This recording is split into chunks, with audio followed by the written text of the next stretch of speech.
नमस्कार विद्यार्थी मित्रांनो. राज्यसेवा पूर्व परीक्षा 2013च्या भाग 2 मध्ये आज आपण या ठिकाणी आणखी काही प्रश्नांची चर्चा जी काय ती करणार आहोत. मागच्या भाग 1 मध्ये आपण राज्यसेवा पूर्व परीक्षा 2013च्या अनेक प्रश्नांची चर्चा केली होती. आजही पुन्हा एकदा आपण या ठिकाणी राज्यसेवा पूर्व परीक्षा 2013च्या काही प्रश्नांची चर्चा करणार आहोत. आगामी राज्यसेवा पूर्व परीक्षा 2024 प्रश्नातून एक प्रकारे ही जी काही आपली सिरीज आहे ती अशीच पुढे कंटिन्यू असणार आहे. तर सुरू करूया आजच्या राज्यसेवा पूर्व परीक्षा 2013च्या भाग 2 ला. तर मित्रांनो पहा, प्रश्न क्रमांक पहिला स्क्रीनवर प्रश्न आहे या प्रकारचा: युद्ध, परकीय आक्रमण किंवा लष्करी उठाव यामुळे निर्माण होणाऱ्या आणीबाणीच्या परिस्थितीला तोंड देण्यास घटनेने केंद्र शासनाला कोणते विशेषाधिकार दिले आहेत? प्रश्न जो आहे तो आपल्याला राष्ट्रीय आणीबाणीच्या प्रश्नातून असणाऱ्या परिस्थितीविषयी विचारला गेलेला आहे. तर त्यामुळे पुन्हा एकदा प्रश्न मी वाचतोय: युद्ध, परकीय आक्रमण किंवा लष्करी उठाव यामुळे निर्माण होणाऱ्या आणीबाणीच्या परिस्थितीला तोंड देण्यास घटनेने केंद्र शासनाला कोणते विशेषाधिकार दिले आहेत? योग्य पर्याय निवडा.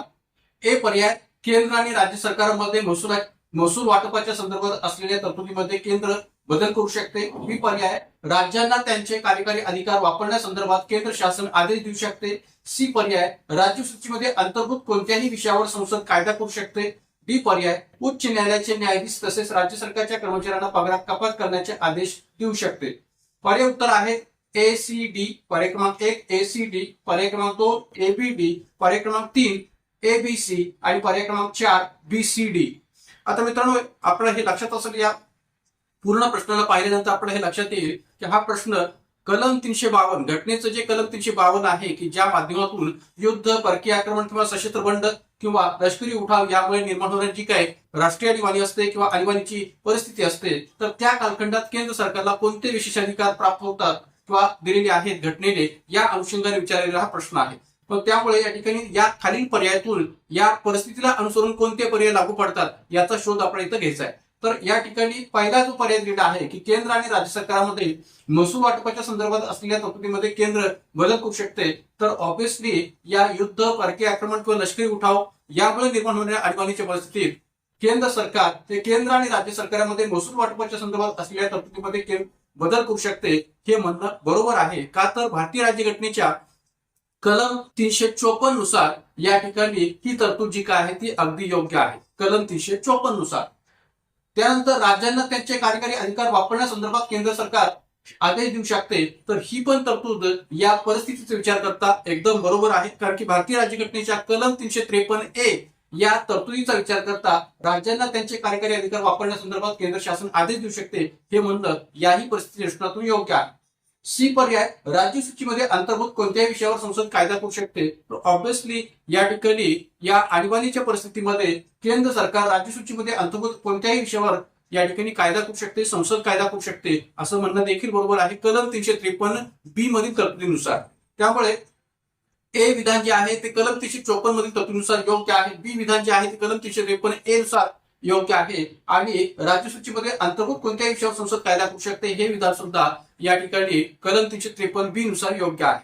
मग आता युद्ध, परकीय आक्रमण आणि लष्करी उठाव या अनुषंगाने असणारी ही तिन्ही विधानं ए बी सी ही लागू पडतात, मात्र डी विधान हे लागू पडत नाही. का तर या डी विधानाचा संबंध हा राष्ट्रीय आणीबाणीशी नसून तो आर्थिक आणीबाणीशी आहे. का तर यामध्ये जी काही तरतूद केलेली आहे ती आपण पाहू शकता की उच्च न्यायालयाचे न्यायाधीश तसेच राज्य सरकारच्या कर्मचाऱ्यांना पगारात कपात करण्याचे आदेश केंद्र सरकार देऊ शकते.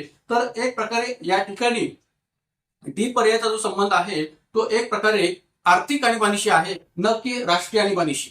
आणि म्हणून या ठिकाणी उच्च न्यायालयाचे न्यायाधीश तसेच राज्य सरकारच्या कर्मचाऱ्यांना पगारात कपात करण्याचे आदेश देऊ शकते असं जे म्हणणं आहे ते या ठिकाणी या वरच्या विधानाला किंवा मूळ प्रश्नाला लागू असणारं विधान नाहीये. का तर हे भारतीय राज्यघटनेच्या कलम 364A आणि बी या कलमानुसार असणारा संदर्भ आहे या डी विधानातला. त्यामुळे कलम 364A आणि बी मधल्या संदर्भाचा विचार करता याचा संबंध हा कलम 360च्या स्तरावर आर्थिक आणीबाणीशी आहे. आणि म्हणून या ठिकाणी वरच्या या मूळ प्रश्नाला हे डी विधान लागू पडत नाही. आणि म्हणून ए बी सी हेच उत्तर आपण इथं स्पष्ट करता येतं. म्हणून या प्रश्नाचं उत्तर आहे पर्याय क्रमांक 3 ए बी सी. आणि म्हणून या ठिकाणी या प्रश्नाचं उत्तर आपण सांगता येईल ए बी सी पर्याय क्रमांक 3. तर या अनुषंगाने जी काही या ठिकाणी विस्तृत विश्लेषण आहे ते थोडक्यात आपण पुढे पाहूया. 5 स्क्रीनवर कलम 354 नुसार केंद्र आणि राज्य सरकारमध्ये महसूल वाटपाच्या संदर्भात असलेल्या तरतुदीमध्ये केंद्र सरकार बदल करू शकते कलम 354 नुसार घटनेमध्ये असणारी तरतूद की जी या आणीबाणी परिस्थितीला लागू आहे. कलम 353 ए नुसार राज्यांना त्यांचे कार्यकारी अधिकार वापरण्यासंदर्भात केंद्र शासन आदेश देऊ शकते. ही पण तरतूद या ठिकाणी या आणीबाणीच्या परिस्थितीत लागू आहे. कलम 353 बी नुसार राज्य सूचीमध्ये अंतर्भूत कोणत्याही विषयावर संसद कायदा करू शकते.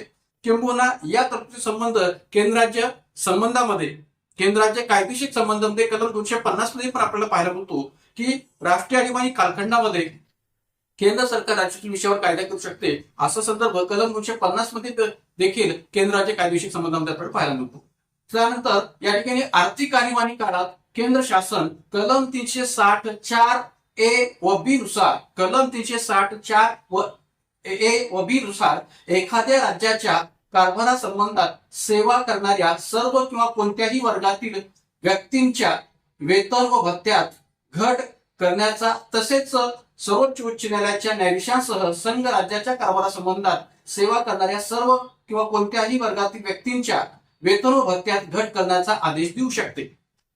म्हणजे एकंदरीत जर विचार केला तर या ठिकाणी कलम 364 ए आणि बी मधली जी तरतूद आहे ती आर्थिक आणीबाणीच्या प्रश्नातून आहे. कारण की आर्थिक आणीबाणी कालखंडात आर्थिक शिस्त लावण्यासाठी एक प्रकारे अशा प्रकारची जी काही वेतन आणि भत्त्यामध्ये कपात आहे ती केली जाते, घट जी काय ती केली जाते आणि त्यामुळे या ठिकाणी ती विधानाचा संबंध हा या ठिकाणी या राष्ट्रीय आणीबाणीशी जोडता येऊ शकत नाही. कलम 352 नुसार असणाऱ्या आणीबाणीशी जोडता येऊ शकत नाही, तर तो जोडता येऊ शकतो आर्थिक आणीबाणीशी.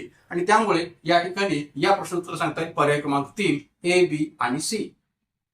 मित्रांनो पहा प्रश्न क्रमांक 2 स्क्रीनवर. रिकामी जागा योग्य शब्दाने भरा. एका शासकीय नोकरास लाच घेताना पकडण्यास्तव तयार केलेल्या सापळ्यात फेनॉल्फथेलीन पावडर लावलेल्या नोटा वापरल्या गेल्या. गुन्ह्यासाठी पुरावा म्हणून त्यावर शिंपडलेले सोडियम कार्बोनेट डॅश रंगाचे फावल्यास हवे. पर्याय क्रमांक 1 निळे, पर्याय क्रमांक 2 जांभळे, पर्याय क्रमांक 3 लाल आणि पर्याय क्रमांक 4 काळे. मित्रांनो हा प्रश्न जो काय थोडासा वेगळ्या प्रकारचा वाटणं साहजिक आहे आणि असा प्रश्न या ठिकाणी एमपीसीच्या राज्यसभा पूर्व परीक्षेमध्ये विचारला गेलाय का असंही वाटणं साहजिक आहे. पण मित्रांनो हा 2013च्या राज्यसभा पूर्व परीक्षेमध्ये विचारलेला प्रश्न आहे आणि त्यामुळे या ठिकाणी या अर्थाने याचा विचार करण्याची गरज आहे. आपल्याला माहित असेल राज्यसभा पूर्व परीक्षेच्या आपल्या पॉलिटीच्या सिलेबसमध्ये राज्यव्यवस्था आणि प्रशासन असे 2 घटक सुद्धा अभ्यासाकरता दिले गेले आहेत, पॉलिटी अँड गव्हर्नन्स. तर त्यामध्ये प्रशासन या घटकाशी संबंधित अशा प्रकारचा प्रश्न आयोगाकडून विचारला गेला होता 2013च्या राज्यसभा पूर्व परीक्षेमध्ये. तर त्या अनुषंगाने या प्रश्नाचा विचार तुम्ही करायचा आहे. इथं एक सिच्युएशन दिलेली आहे, परिस्थिती दिलेली आहे की ज्या परिस्थितीमध्ये एका शासकीय नोकऱ्याला किंवा शासकीय कर्मचाऱ्याला लाच घेताना पकडण्यासाठी एक सापळा रचला जातो आणि अशा सापळ्यामध्ये जेव्हा या प्रकारची पावडर वापरलेल्या नोटा वापरल्या जातात तर तेव्हा त्या गुन्हेगाराला किंवा त्या शासकीय नोकऱ्याला रंगेहात पकडण्यासाठी आणि त्याचा पुरावा सिद्ध करण्यासाठी शिंपडलेले जे काही सोडियम कार्बोनेट आहे ते नेमकं कोणत्या रंगाचं होतं किंवा कोणत्या रंगाचं व्हावयास हवे या अर्थाने विचार केलेला हा प्रश्न आहे. तर या ठिकाणी या प्रश्नाचं सांगता येईल पर्याय क्रमांक 2 जांभळे.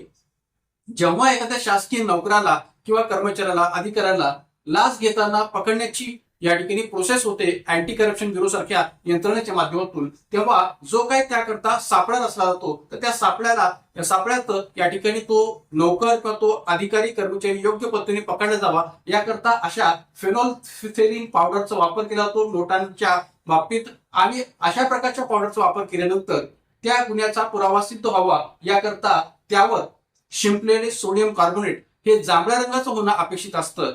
तर त्या अर्थाने या ठिकाणी हा प्रश्न विचारलेला आहे. तर याचं उत्तर आपलं सांगता येईल पर्याय क्रमांक 2 जांभळे. तर अशा प्रकारचा प्रश्न सुद्धा प्रशासन या घटकाच्या प्रश्नातून विचारला जाऊ शकतो, याबद्दल दुमत नाहीये. त्यामुळे अशाही प्रकारच्या प्रश्नांचा संदर्भ आपण लक्ष घेण्याची गरज असते.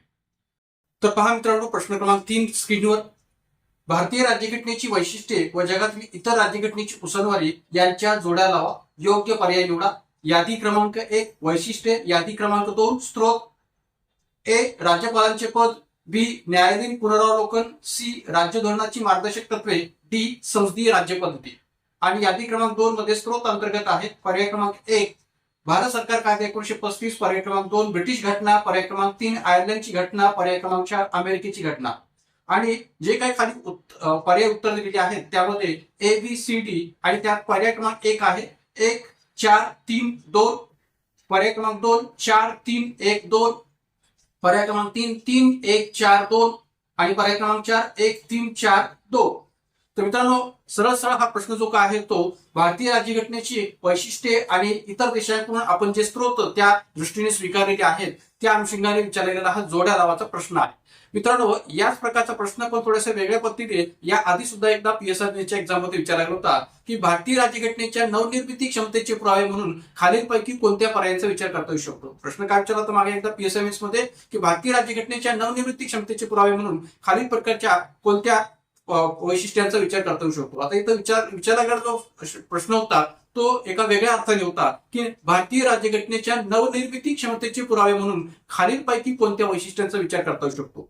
आता हा जो प्रश्न आहे तो सरळ सरळ या ठिकाणी जोड्या लावा या बेसिसवर विचारलेला आहे आणि विशेष म्हणजे वैशिष्ट्य आणि स्त्रोत या अर्थाने विचारलेला आहे. पण तो जो प्रश्न PSMS मध्ये मागे विचारला गेला होता तो काय होता की भारतीय राज्यघटनेच्या नवनिर्मिती क्षमतेचे पुरावे म्हणून खालीलपैकी कोणत्या वैशिष्ट्यांचा विचार करता येऊ शकतो आणि पर्याय दिले होते अखिल भारतीय प्रशासकीय सेवा, एकच राज्यघटना, एकात्म न्यायव्यवस्था आणि एकरी नागरिकत्व. तर हे सर्वच पर्याय त्याचं उत्तर होते. का तर भारतीय राज्यघटनेमध्ये संविधान सभेने सर्वच ज्या काही स्त्रोतांचा विचार आहे तो इतर देशांच्या राज्यघटनेतूनच केलेला आहे अशातला भाग नाहीये. तर काही गोष्टी भारतीय संविधान सभेने स्वतःहून नवनिर्माण केलेल्या होत्या, स्वतःहून त्यांची नवनिर्मिती केली होती. त्यामुळे अशा कोणत्या नवनिर्मिती केलेल्या गोष्टी आहेत किंवा नवनिर्मिती केलेली वैशिष्ट्ये आहेत की जी मूळ भारतीय राज्यघटनेच्या पातळीवर आपल्या संविधान सभेने विचार घेतलेली होती. तर त्यामुळे या ठिकाणी भारतीय राज्यघटनेचे नवनिर्मिती क्षमतेचे पुरावे या अर्थाने विचार केला तर या चारही पर्यायांचा विचार करता येऊ शकतो की जे पर्याय या प्रश्नामध्ये दिले होते की अखिल भारतीय प्रशासकीय सेवा, एकच नागरिकत्व, एकात्म न्यायव्यवस्था आणि एकच राज्यघटना. तर या ठिकाणी कधी कधी आयोगाच्या माध्यमातून थोडेसे वेगळ्या प्रकारचे प्रश्न सुद्धा या राज्यघटनेची वैशिष्ट्ये आणि स्त्रोत याविषयी विचारले जातात. जसं आता इथं जोड्या लावाचा प्रश्न विचारला गेलेला आहे तसं या ठिकाणी या प्रश्नामध्ये विचारलं गेलेलं नव्हतं. तर त्याऐवजी भारतीय राज्यघटनेचे नवनिर्मिती क्षमतेचे पुरावे म्हणून खालीलपैकी कोणत्या वैशिष्ट्याचा विचार करता येऊ शकतो असा प्रश्न विचारला गेला होता. तर त्यामुळे आपण या ठिकाणी प्रत्येक वेळेस जोड्या लावाच्या बेसिसवरच प्रश्न विचारला जाईल असा या ठिकाणी अर्थ न घेता थोडासा वेगळ्याही पद्धतीने विचार करायची गरज आहे जसं आयोगाने या प्रश्नामध्ये विचारलं होतं. तर या ठिकाणी आता या प्रश्नामध्ये राज्यघटनेची वैशिष्ट्ये आणि जगातील इतर राज्यघटनेची मुसलमानी यांच्या जोड्या लावा अशा अर्थाने विचारलेलं आहे. तर इथं या ठिकाणी राज्यपालांचे पद भारत सरकार कायदा 1935 नुसार ही जोडी या ठिकाणी लावता येऊ शकेल की राज्यपालांचे पद हे आपण भारत सरकार कायदा 1935 या कायद्यातून या ठिकाणी स्वीकारलेलं पद आहे या अर्थाने त्याचं उत्तर सांगताय. न्यायालयीन पुनरावलोकन याचा संबंध अमेरिकेच्या घटनेशी जोडायला काय हरकत नाही कारण की अमेरिकेच्या घटनेतून आपण न्यायालयीन पुनरावलोकन किंवा न्यायालयीन पुनरावलोकनाची तरतूद स्वीकारलेली आहे. राज्य धोरणाची मार्गदर्शक तत्वे आयर्लंडच्या घटनेतून आपण मार्गदर्शक तत्वे स्वीकारलेली आहेत आणि संसदीय राज्यपत्ती की जी ब्रिटिश राज्यघटनेतून आपण स्वीकारलेली आहे. तर त्यामुळे या ठिकाणी या प्रश्नोत्तर सांगता येईल. पर्याय क्रमांक 1, 4, 3, 2. पर्याय क्रमांक 1, 4, 3, 2 म्हणजे राज्यपालांचं पद. पर्याय क्रमांक 1 न्यायालयीन पुनरावलोकन अमेरिकेची घटना, राज्य धोरणाची मार्गदर्शक तत्वे आयर्लंडची राज्यघटना आणि संसदीय राज्यपत्ती ब्रिटिश घटना या अर्थाने उत्तर आहे या प्रश्नाचं पर्याय क्रमांक 1. याही अनुषंगाने इतर जे काही IMP फॅक्ट्स आहेत ते आपण थोडक्यात पुढे पाहूया की 1935 चा भारत सरकार कायदा या कायद्यातून संघ राज्यपत्ती, न्यायालयीन व्यवस्था, लोकसेवा आयोग, आणीबाणीच्या तरतुदी, राज्यपाल पद अशा अनेक गोष्टींचा स्वीकार आपण भारतीय राज्यघटनेच्या स्तरावर केलेला आहे. ब्रिटनच्या राज्यघटनेचा जर विचार केला तर संसदीय लोकशाही, नामधारी राष्ट्रप्रमुख, पंतप्रधान पद, द्विगिरी कायदेमंडळ, कायद्याचे राज्य, कॅबिनेट व्यवस्था, एकच नागरिकत्व, संसदीय विशेषाधिकार, फर्स्ट पास्ट पोस्ट सिस्टीम ज्याला आपण मराठीमध्ये प्रौढ मताधिकार असं म्हणू शकतो. त्यानंतर अमेरिका या राज्यघटनेतून मूलभूत हक्क, स्वतंत्र न्यायव्यवस्था, न्यायालयीन पुनरावलोकन, राष्ट्रपतीची महाभियोग प्रक्रिया, उपराष्ट्रपती पद, उच्च व सर्वोच्च न्यायालयांच्या न्यायाधीशास पदावरून दूर करण्याची पद्धत. आयर्लंडच्या राज्यघटनेतून मार्गदर्शक तत्वे, राष्ट्रपतीची निवडणुकी पद्धत, राज्यसभेमध्ये होणारे काही सदस्यांचे नामनिर्देशन आणि कॅनडाच्या राज्यघटनेतून राज्यपाल केंद्र सरकारचा किंवा राष्ट्रपतींचा प्रतिनिधी, संघ सूची, शेषाधिकार केंद्र सरकारकडे असण्याची तरतूद, प्रभावी केंद्र सरकार असलेले संघराज्य आणि सर्वोच्च न्यायालयाचे सल्लागार अधिकार क्षेत्र. तर अशा विभिन्न देशांच्या राज्यघटनांमधून विभिन्न प्रकारच्या तरतुदी किंवा वैशिष्ट्ये स्त्रोत वजा आपण भारतीय राज्यघटनेमध्ये स्वीकारलेले आहेत. तर त्यामुळे बऱ्याच वेळा अशा प्रकारचा प्रश्न जोड्या लावा या प्रश्ने अधिकाधिक विचारला गेलेला आहे. पण कधी कधी जसं मी म्हटल्याप्रमाणे की भारतीय राज्यघटनेच्या नवनिर्मिती क्षमतेचे पुरावे म्हणून खालीलपैकी कोणत्या वैशिष्ट्यांचा विचार करता येऊ शकतो अशाही पद्धतीने या प्रकारच्या टॉपिकवर प्रश्न जो काय तो विचारला गेला आहे. तर त्यामुळे आपण दोन्ही पद्धतीने याबाबतची तयारी जी काय ती ठेवणं गरजेचं आहे जेव्हा या राज्यघटना आणि स्त्रोत किंवा वैशिष्ट्य आणि स्त्रोत या दृष्टीने प्रश्न विचारला जातो तेव्हा. तर या ठिकाणी या प्रश्न उत्तर आहे पर्याय क्रमांक 1. तर मित्रांनो पहा प्रश्न क्रमांक 4 स्क्रीनवर. एखाद्या राज्याच्या मुख्यमंत्र्यांना हटवता येऊ शकते जर पर्याय क्रमांक 1 राज्यसभा किंवा विधान परिषदेच्या 2/3 सदस्यांनी तसा ठराव केला. बी पर्याय राज्यपालांच्या मते राज्यामध्ये घटनात्मक सरकार व्यवस्था ढासळली आहे. सी पर्याय विधानसभेने अविश्वास ठराव मंजूर केला. डी पर्याय राज्य कायदेमंडळाच्या दोन्ही सभागृहांनी अविश्वास ठराव मंजूर केला. पर्याय उत्तर आहेत पर्याय क्रमांक 1 ए आणि बी, पर्याय क्रमांक 2 ए बी आणि डी, पर्याय क्रमांक 3 बी आणि सी, पर्याय क्रमांक 4 ए आणि डी. मित्रांनो हा जो काही प्रश्न विचारला गेला आहे तो एका सिच्युएशन बेसिसवर आहे की एखाद्या राज्याच्या मुख्यमंत्र्यांना हटवता येऊ शकते, केव्हा हटवता येऊ शकते अशा अर्थाने हा प्रश्न विचारला गेलेला आहे की एखाद्या राज्याच्या मुख्यमंत्र्यांना केव्हा हटवता येऊ शकते. जर का राज्यसभा किंवा विधान परिषदेच्या 2/3 सदस्यांनी तसा ठराव पास केला तर, तसा ठराव म्हणजे अविश्वास ठराव पास केला तर एक लक्षात घ्या की एक प्रकारे राज्यसभा किंवा विधान परिषद सदस्यांच्या विधान परिषदेच्या 2/3 सदस्यांनी तसा ठराव केला तर असं म्हणणं पूर्णतः चुकीचं आहे. कारण की जर का आपण केंद्र सरकारच्या स्तरावर पाहिलं किंवा संसदेच्या स्तरावर जरी पाहिलं तरी केंद्र सरकारच्या स्तरावर असणाऱ्या पंतप्रधानांच्या नेतृत्वाखाली असणाऱ्या सरकारला राज्यसभा अविश्वास ठरावाद्वारे हटवू शकत नाही किंवा पंतप्रधान पदावरून हटवू शकत नाही. का तर राज्यसभेला तसा अधिकारच घटनेने दिला गेलेला नाहीये. लोकसभा आणि लोकसभेमध्येच तशा प्रकारचा अविश्वास ठराव मांडला जातो आणि पंतप्रधान व मंत्रिपरिषदेला पदावरून हटवू शकतं जर का पंतप्रधान व मंत्रिपरिषद यांच्या स्तरावरच असणारे जे सरकार आहे यांनी आपलं बहुमत गमावलं असेल तर. त्यामुळे राज्यसभेला 2/3 सदस्यांनी असा ठराव करता येईल असं म्हणणं चुकीचं आहे. राहिला प्रश्न विधान परिषदेचा, तर या ठिकाणी विधान परिषदेच्याही बाबतीत राज्यसभेला जे सूत्र लागू आहे तेच लागू होतं की विधान परिषदेला सुद्धा अशा प्रकारचा ठराव मांडून मुख्यमंत्र्यांना पदावरून हटवता येऊ शकत नाही. आणि त्यामुळे या ठिकाणी राज्यसभा किंवा विधान परिषदेच्या 2/3 सदस्यांनी तसा ठराव केला तर मुख्यमंत्री पदावरून मुख्यमंत्र्यांना हटवता येऊ शकतं असं म्हणणं चुकीचं आहे. राहिला प्रश्न पर्याय क्रमांक बी चा, तर राज्यपालांच्या मते राज्यामध्ये घटनात्मक सरकार व्यवस्था ढासळली आहे.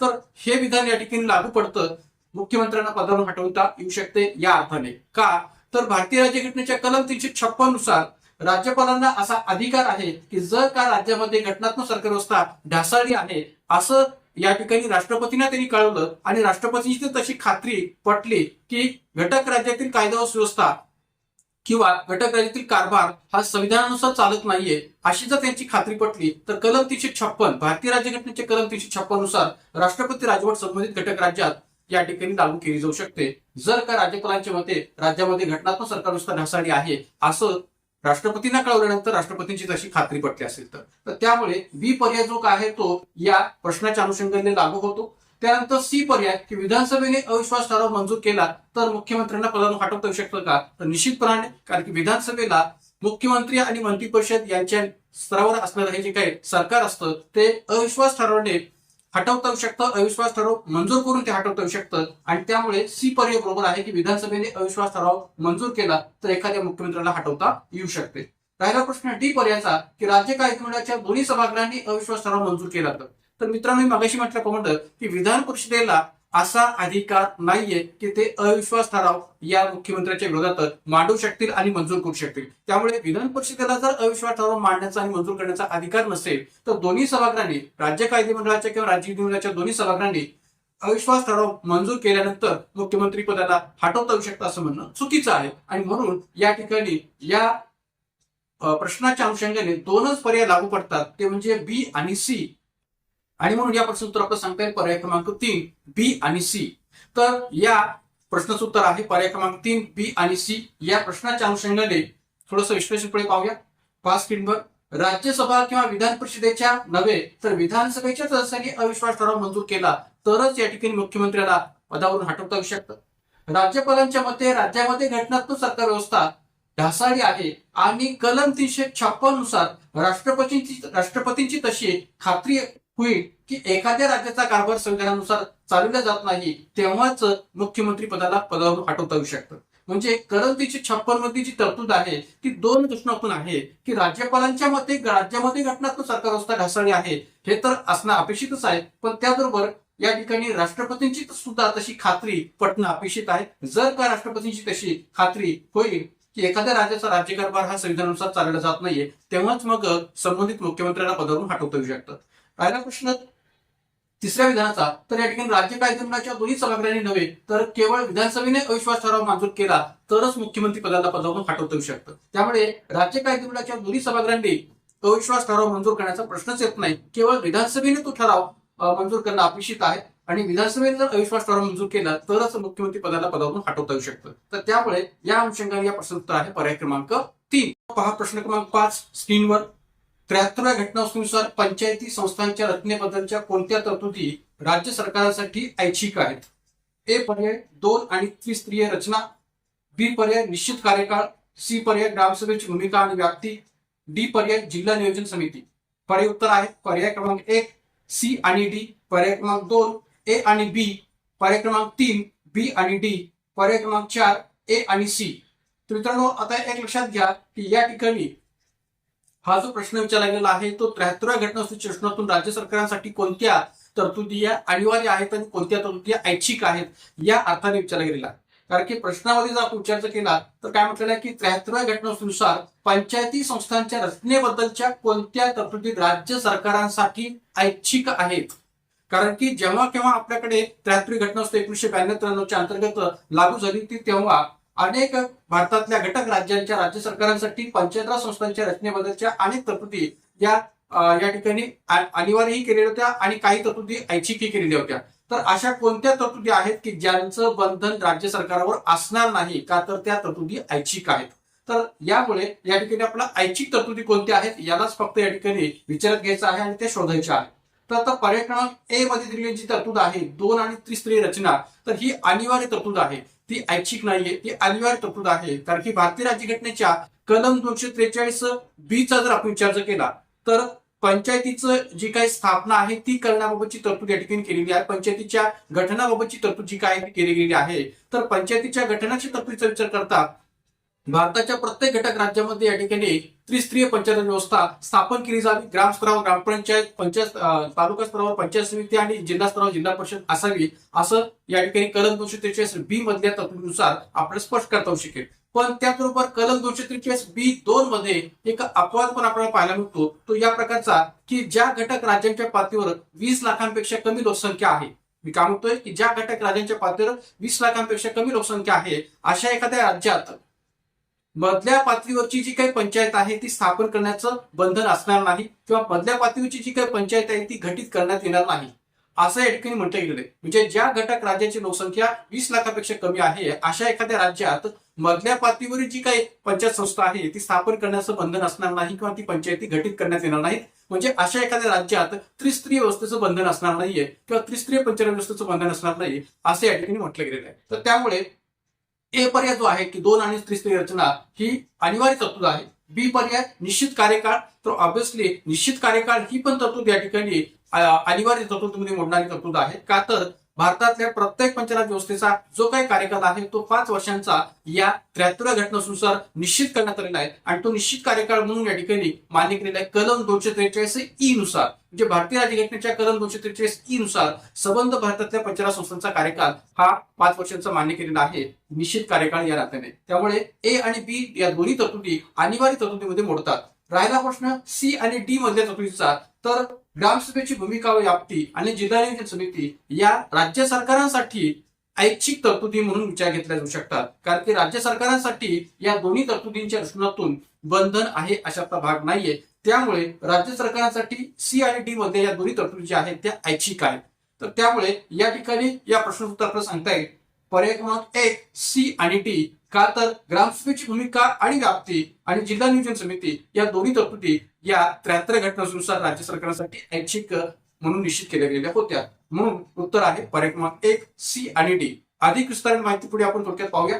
5 स्क्रीनवर या 73 घटनासूचीतून ज्या काही अनिवार्य तरतुदी आहेत त्या अनिवार्य तरतुदीमध्ये या संबंध तरतुदींचा उल्लेख आपल्याला करता येऊ शकतो. एका गावासाठी किंवा गावांच्या गटासाठी ग्रामसभेची स्थापना, भलेही ग्रामसभेची स्थापना हा उल्लेख अनिवार्य तरतुदीमध्ये केलेला नसला तरी मात्र या ठिकाणी ग्रामसभेची भूमिका आणि व्याप्ती ही तरतूद ही ऐच्छिक तरतुदीमध्ये मोडणारी आहे. मात्र ग्रामसभेची स्थापना ही तरतूद अनिवार्य तरतुदीमध्ये मोडणारी आहे. मात्र तिची भूमिका आणि व्याप्ती याबाबतची तरतूद हे ऐच्छिक आहे.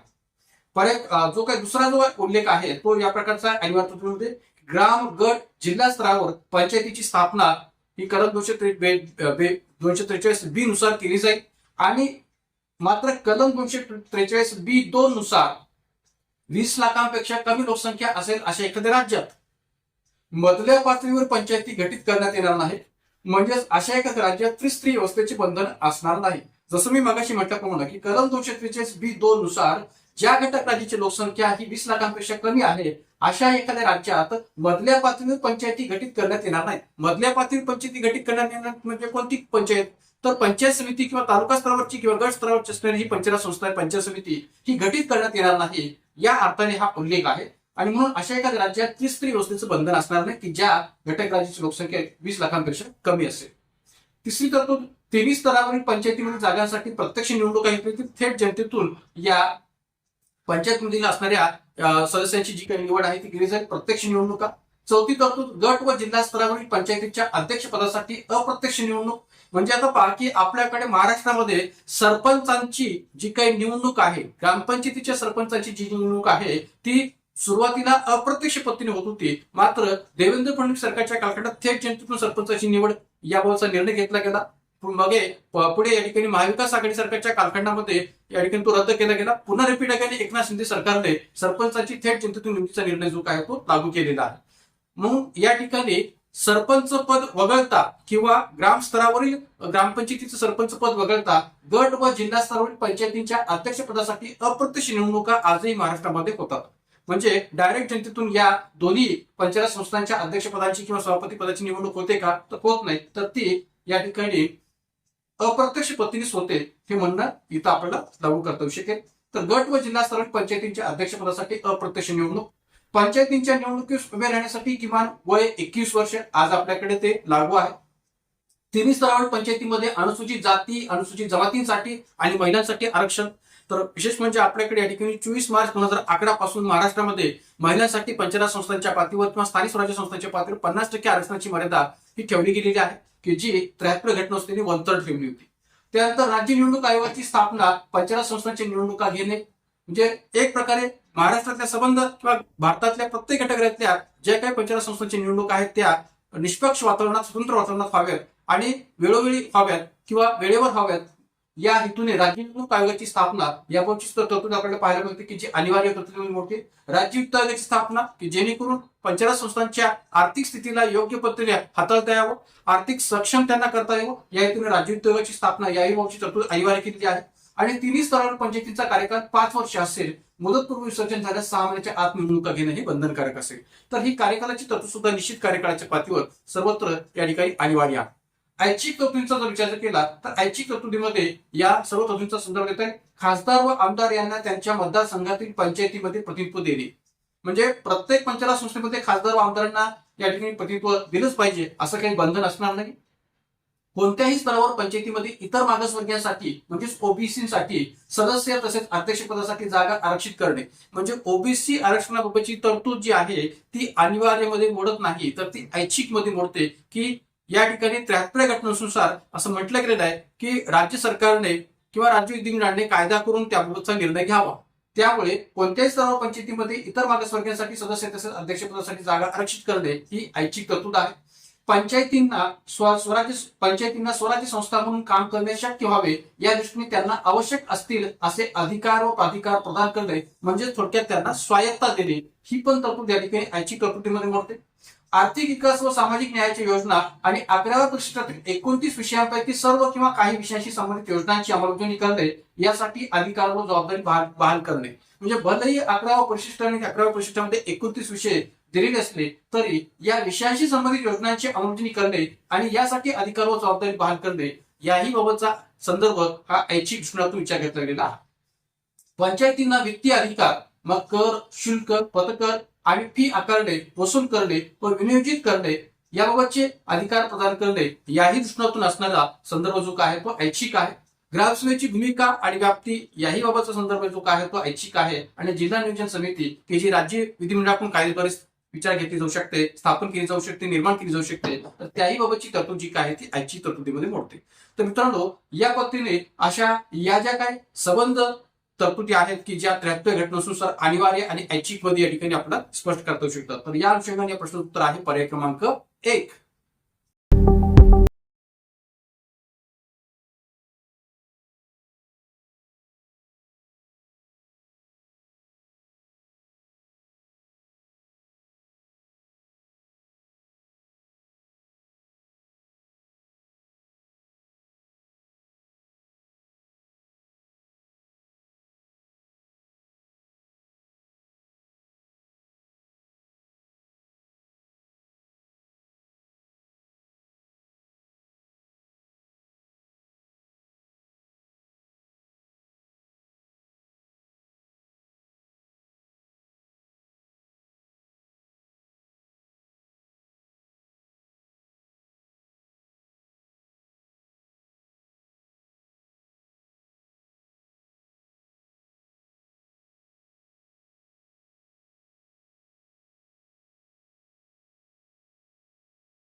प्रश्न क्रमांक 6 पहा स्क्रीनवर. महाराष्ट्र जिल्हा परिषद व पंचायत समिती कायद्यात पदाधिकाऱ्यांविरुद्धच्या अविश्वास ठरावाच्या बाबत खालीलपैकी कोणते विधान चुकीचे आहे? प्रश्न हा थोडासा लांबलचक आहे, पर्याय देखील खूप मोठे आहेत, तर त्यामुळे आपण प्रश्न योग्य पद्धतीने समजून घेण्याची गरज आहे आणि त्यांच्या पर्यायाने सुद्धा योग्य पद्धतीने समजून घेण्याची गरज आहे. तर प्रश्न पुन्हा एकदा मी वाचतोय. महाराष्ट्र जिल्हा परिषद आणि पंचायत समिती कायद्यात पदाधिकाऱ्यांविरुद्धच्या अविश्वास ठरावाच्या बाबत खालीलपैकी कोणते विधान चुकीचे आहे? पर्याय क्रमांक 1, कोणताही अविश्वासाचा ठराव जिल्हा परिषदेच्या एकूण सदस्यांच्या किमान 1/3 संख्याबळाने दाखल केला पाहिजे. पर्याय क्रमांक 2, अविश्वास ठराव पारित होण्याकरिता एकूण सदस्यांच्या 2/3 संख्याबळाची आवश्यकता असते. पर्याय क्रमांक 3, कोणत्याही अविश्वासाच्या ठरावासाठी बोलावलेल्या सभेच्या अध्यक्षपदी जिल्हा परिषदेचे मुख्य कार्यकारी अधिकारी केवळ असतात. आणि पर्याय क्रमांक 4, महिला व बाल विकास समितीच्या सभापती विरुद्ध विशेष बाब म्हणून अविश्वास ठराव किमान 3/4 सदस्यांच्या संख्याबळाने पारित करणे आवश्यक असते. तर मित्रांनो, हे 4 पर्याय आणि मूळ प्रश्न या अनुषंगाने या प्रश्नातलं चुकीचं विधान आपल्याला शोधायचंय. आपल्याला माहित असेल, महाराष्ट्रामध्ये जिल्हा परिषद आणि पंचायत समिती या दोन्ही पंचायत संस्थांकरिता महाराष्ट्र जिल्हा परिषद व पंचायत समिती अधिनियम 1961 हा लागू आहे. तर त्या अनुषंगाने या 1961 कायद्यातील तरतुदीचा विचार करता कोणती विधाने यातली चुकीची आहेत हे आपल्याला शोधायचे. त्यामुळे प्रत्येक विधान आपण इथं शोधून पाहूया. तर या ठिकाणी तपासून पाहूया की एक प्रकारे कोणतं विधान चुकीचं आहे. पर्याय क्रमांक 1, कोणताही अविश्वासाचा ठराव जिल्हा परिषदेच्या एकूण सदस्यांच्या किमान 1/3 संख्याबळाने दाखल केला पाहिजे. तर पहिलं विधान पूर्णतः बरोबर आहे 1961 कायद्यातील तरतुदीचा विचार करता, की कोणताही अविश्वास ठराव जेव्हा जिल्हा परिषदेमध्ये पदाधिकाऱ्यांविरुद्ध मांडला जातो तेव्हा तो मांडत असताना एकूण सदस्यांच्या किमान 1/3 संख्याबळाने मांडला पाहिजे, दाखल केला पाहिजे, हे म्हणणं पूर्णतः बरोबर आहे. पर्याय क्रमांक 2, अविश्वास ठराव पारित होण्याकरता किंवा मंजूर होण्याकरता एकूण सदस्यांच्या 2/3 संख्याबळाची आवश्यकता असते. तर पंचायत समिती असो अथवा जिल्हा परिषद असो, या दोन्ही प्रकारच्या पंचायत संस्थांमधील पदाधिकाऱ्यांविरुद्ध अविश्वास ठराव मंजूर होत असताना या ठिकाणी तो 2/3 संख्याबळाने मंजूर झाला पाहिजे, पारित झाला पाहिजे, हे म्हणणं पूर्णतः बरोबर आहे. पण जर का जी पदाधिकारी महिला आहे किंवा महिला पदाधिकारी विरुद्ध जर असा अविश्वास ठराव मांडला गेला असेल तर त्यावेळेस हा जो काही अविश्वास ठराव आहे तो 2/3 संख्याबळाच्या ऐवजी 3/4 संख्याबळाने पारित झाला पाहिजे, मंजूर झाला पाहिजे, हे देखील आपण इथं लक्षात ठेवण्याची गरज आहे. त्या अनुषंगाने पर्याय क्रमांक 2 बरोबर आहे. पर्याय क्रमांक 3, कोणत्याही अविश्वासाच्या ठरावासाठी बोलावलेल्या सभेच्या अध्यक्षपदी जिल्हा परिषदेचे मुख्य कार्यकारी अधिकारी केवळ असतात, हे पूर्णतः चुकीचं विधान आहे. का तर 1961 मधील तरतुदीचा विचार करता किंवा या कायद्यातील तरतुदीचा विचार करता कोणत्याही अविश्वास ठरावासाठी बोलावलेल्या सभेच्या अध्यक्षपदी जिल्हा परिषदेचे मुख्य कार्यकारी अधिकारी केवळ असतात असं नव्हे, तर जिल्हाधिकारी असतात असं म्हणणं बरोबर आहे. जिल्हाधिकारी किंवा जिल्हाधिकारी प्राधिकृत अधिकारी असतात असं म्हणणं बरोबर आहे. त्यामुळे पर्याय क्रमांक 3 जो आहे तो चुकीचा आहे. या अनुषंगाने या प्रश्नाचं उत्तर आहे पर्याय क्रमांक 3. राहिला प्रश्न पर्याय क्रमांक 4चा. तर महिला व बाल विकास समितीच्या सभापती विरुद्ध विशेष बाब म्हणून अविश्वास ठराव किमान 3/4 सदस्यांच्या संख्याबळाने पारित करणं आवश्यक असतं. तर पर्याय क्रमांक 4 हा बरोबर आहे. का? कारण की समिती जी आहे ती महिला व बाल विकास समिती आहे आणि महिला व बाल विकास समितीची सभापती ही महिलाच असते आणि त्यामुळे जसं आपण या ठिकाणी पर्याय क्रमांक 2 मध्ये म्हटलं होतं की अविश्वास ठराव जर महिला पदाधिकारी विरुद्ध पारित होत असेल तर तो 3/4 म्हणून पारित झाला पाहिजे. तसंच महिला व बाल विकास समितीच्या सभापती विरुद्ध जर या ठिकाणी तो अविश्वास पारित व्हायचा असेल तर ती महिला या असल्या कारणाने तो 3/4 संख्याबळानेच पारित झाला पाहिजे किंवा पारित होणं आवश्यक असतं, हे म्हणणं बरोबर आहे. म्हणून या ठिकाणी या प्रश्नाचं उत्तर आहे पर्याय क्रमांक 3, की कोणत्याही अविश्वास ठरावासाठी बोलावलेल्या सभेच्या अध्यक्षपदी जिल्हा परिषदेचे मुख्य कार्यकारी अधिकारी केवळ असतात, हे म्हणणं चुकीचं आहे. का तर या सभेच्या अध्यक्षपदी जिल्हाधिकारी किंवा जिल्हाधिकारी प्राधिकृत अधिकारी असतात. या प्रश्नाचं थोडंसं विस्तृत विश्लेषण आपण पुढे पाहणार आहोत. का तर आपल्याला तिन्ही पंचायत संस्थांच्या पातळीची तुलना करून या प्रश्नाचं विश्लेषण जे काय ते पाहायचं आहे. पाहूया पुढे. फास्ट स्पीडवर पदाधिकारी, सरपंच, पंचायत समिती सभापती, जिल्हा परिषद अध्यक्ष. कॉलम आहे बडतर्फी व अविश्वास ठराव. सरपंचाच्या बाबतीत जर आपण विचार केला तर मित्रांनो एक लक्षात घ्या की सरपंचाच्या बाबतीतची जी काही महाराष्ट्रातली तरतूद आहे ती सध्या आपल्याला वेगळ्या पद्धतीने पाहायला मिळते. आपण जर पाहिलं तर या ठिकाणी आपलं असं चित्र दिसून येईल की महाराष्ट्रामध्ये सध्या सरपंचाची थेट जनतेतून निवड केली जाते आणि थेट जनतेतून सरपंचाची निवड होत असल्या कारणामुळे महाराष्ट्रामध्ये सरपंचाच्या बाबतची जी काही तरतूद आहे ती या पद्धतीने आपल्याला पाहायला मिळेल. जिल्हा परिषद स्थायी समितीद्वारे विशेष सभा अध्यक्ष तहसीलदार. आता पहा की जिल्हा परिषद स्थायी समितीद्वारे सरपंचाला पदावरून बडतर्फ करता येऊ शकतं. सरपंचाच्या अविश्वास ठरावाच्या बाबतीत जर विचार केला तर सरपंचाच्या अविश्वास ठरावाच्या दृष्टिकोनातून असलेल्या विशेष सभेचा अध्यक्ष तहसीलदार असतो. सरपंच पदावर निवडून आल्याच्या दिनांकापासून 2 वर्षापर्यंत ग्रामपंचायतीचा कार्यकाल संपण्याच्या आधी 6 महिने कोणताही अविश्वास ठराव सरपंचावर आणता येणार नाही. मित्रांनो, आता ही जी तरतूद आहे ती या पद्धतीने सांगते की ज्या एकनाथ शिंदे सरकारने किंवा मागच्या देवेंद्र फडणवीस सरकारने सरपंचांची थेट जनतेतून निवडीचा निर्णय जो जाहीर केलेला होता त्या निर्णयाचा विचार करता अविश्वास ठरावाच्या व्यसनातून सरपंचाबाबतचे जे काही नियम आहेत ते थोडेसे बदललेले आहेत. आता सरपंचाविरुद्ध अविश्वास ठराव मांडला गेला तर या ठिकाणी त्याचा विचार या पद्धतीने होऊ शकतो की सरपंच पदावर निवडून आल्याच्या दिनांकापासून 2 वर्षापर्यंत सरपंचाविरुद्ध अशा प्रकारचा अविश्वास ठराव जो काय तो मांडता येणार नाही आणि ग्रामपंचायतीचा कार्यकाल संपण्याच्या आधी 6 महिने देखील त्याच्याविरुद्ध अविश्वास ठराव आणता येणार नाही किंवा सरपंचावर तो अविश्वास ठराव आणता येणार नाही. तर या अनुषंगाने ही बाब आपण चांगल्या पद्धतीने लक्षात ठेवावी. त्याचबरोबर पंचायत समिती सभापतीच्या बाबतीत विचार केला तर पंचायत समिती सभापतीला राज्य सरकारतर्फे बडतर्फ केलं जाऊ शकतं. विशेष सभा अध्यक्ष जो काय आहे तो जिल्हाधिकारी असतो. म्हणजे पंचायत समिती सभापतीच्या विरुद्ध जर अविश्वास ठराव मांडला गेला तर त्याकरता बोलवलेल्या सभेचा अध्यक्ष जिल्हाधिकारी असतो. 1/3 सदस्यांनी ठराव मांडून आणि 2/3 सदस्यांनी ठराव पारित केल्यास पंचायत समिती सभापतीला पदावरून दूर करता येऊ शकतं आणि जर महिला असेल तर 3/4 मताने त्याला पदावरून दूर करता येऊ शकतं.